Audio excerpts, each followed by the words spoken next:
দুটি সংখ্যার যোগফল 56 এবং তাদের গসাগু 8 হলে সংখ্যা দুটি কি হতে পারে? এরকম অঙ্কে যেখানে যোগফল দুটি সংখ্যার দেওয়া থাকবে আর গসাগু 8 থাকবে, সেখানে প্রথম কি করতে হবে? যোগফলকে গসাগু দিয়ে ভাগ করতে হবে। তাহলে আমরা পাচ্ছি 7। এবার যে ভাগফলটা আমরা পেলাম তাকে আমরা কি করব? যোগফল আকারে লিখব দুটো সংখ্যার। তাহলে 7 সমান এইটা, আবার 7 সমান এইটা, আবার 7 সমান এইটা। তাহলে আবার যদি হয় তাহলে 4 + 3 হবে, 4 + 3 এইটাই। তাহলে লেখা হয়ে গেছে, আর নেই। এবার দেখব এই যে দুটো করে সংখ্যা আছে, এদের মধ্যে কারা পরস্পর মৌলিক। 6 আর 1 পরস্পর মৌলিক? হ্যাঁ, পরস্পর মৌলিক।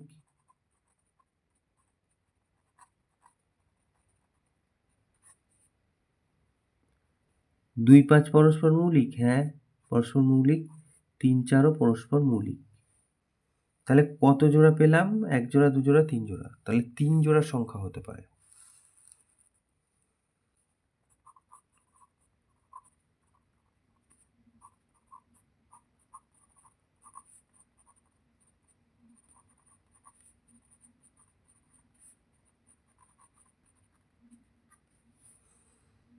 সংখ্যাগুলো কি বার করি?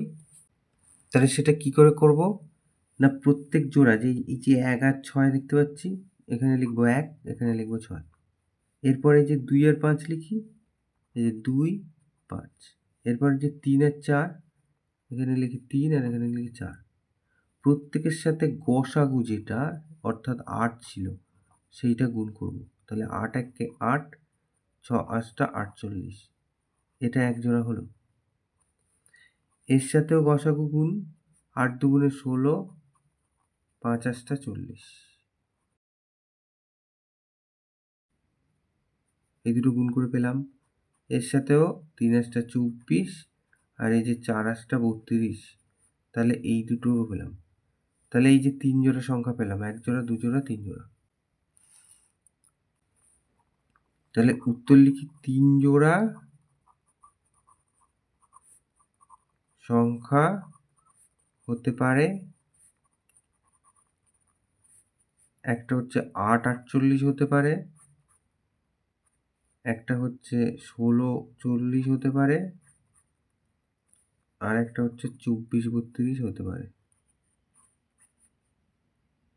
তাহলে এইটা হচ্ছে উত্তর।